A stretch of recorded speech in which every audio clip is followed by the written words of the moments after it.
This is green peas in a puree form, and I've got some roasted peppers in this, boiled eggs, and grilled salmon.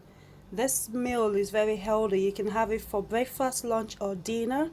I will also post the video of the step-by-step of making this. It's really nice. I don't have a name for it because it's just homemade and just out of the box kind of thinking.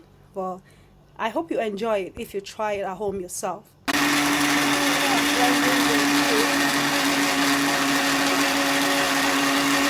This is the peas in the puree form. I'm just cooking it a little and added some seasoning just to give it the taste. My salmon is on my grill. I will use this salmon for some peas.